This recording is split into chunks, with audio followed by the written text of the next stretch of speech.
Hello, we're members of Children's Parliament from across Scotland who have been involved in Scotland's Climate Assembly. It's the first time children have been involved in the Climate Assembly, which is very exciting. We have the right to have a say, and we also have the right to grow up in a healthy environment, so it's really important children have been involved. In October 2020, me and over 100 other children from across Scotland were invited to join the Children's Parliament to investigate how Scotland should tackle the climate emergency for Scotland's Climate Assembly. 12 of us became a team of investigators. We met online each week to talk about the ideas from the other children and share updates with the Climate Assembly adults. We became really good friends, laughed and danced a lot, and adopted Brochan, our hedgehog mascot, who is still the only one to have met us all in person thanks to the post. After 5 months of working together, we came up with 42 calls to action, which were given to the Scottish Parliament in June 2021 of the Climate Assembly Adults' recommendations. That's me, Aisha and Nadia at the Scottish Parliament. Here are some of our favourite calls to action. My favourite call to action is a National Tree Planting Day, and I think it's important because trees suck up a lot of carbon and help animals and the ecosystem, because we need to look after animals and the planet.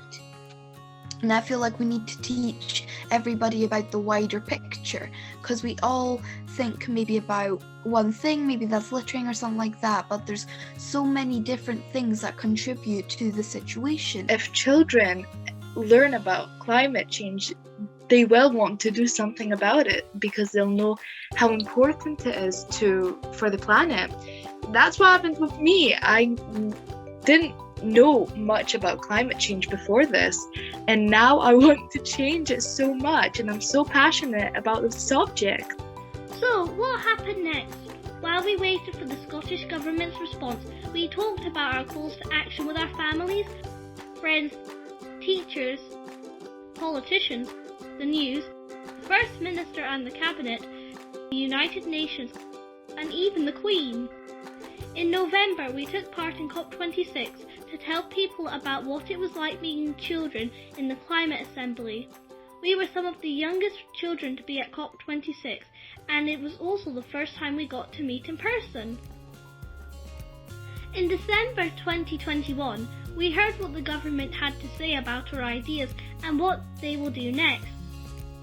I know they're trying to do stuff, but it takes 10 years. We've not got 10 years. And we do have to appreciate, obviously it's a lot of money to do these things, but it's it has to happen now, because once this world won't last. It's good that they're going to teach more, because I didn't know much about climate change. All I knew is it was affecting the planet and it was to do with pollution. And now I know a lot more. We don't know exactly what they would teach about climate change. So we don't know if they would talk about what it is, how we can stop it. We don't know what it's going to be. They're got the steps for it, but they're not getting the end goal. I think they definitely did try to get on board with us, but it's definitely hard.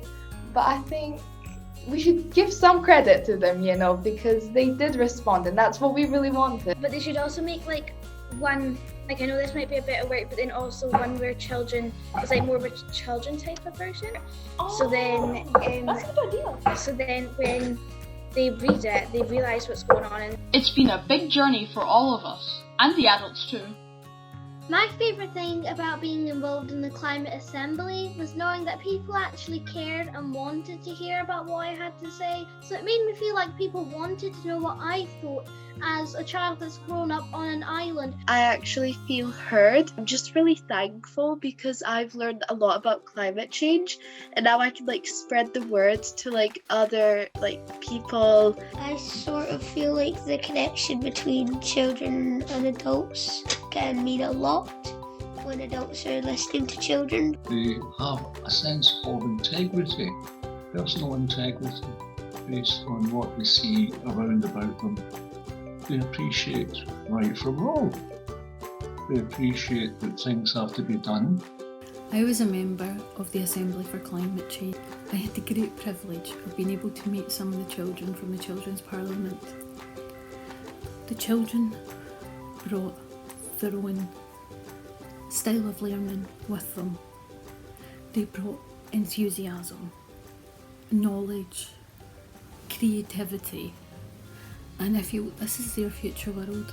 It belongs to the children, and what we change now will impact on the children the most.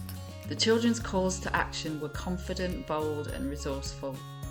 Their ways of thinking and solutions about climate change were so clear, and they showed how imagination and creative thinking can bring brilliant results. This is their future too, and they have amazing ideas, and their voices need to be heard. Even though it's almost the end of our Climate Assembly investigation, there's lots more work to be done. So what are our hopes for the future? We should be involved because it is our future that it's affecting, and it shouldn't just be only Scotland that are doing it. It should be the whole world that involve us because, well, we are there too. We are people, we are humans, so we need to say what we think should happen as well. It's up to you, me, and all of us.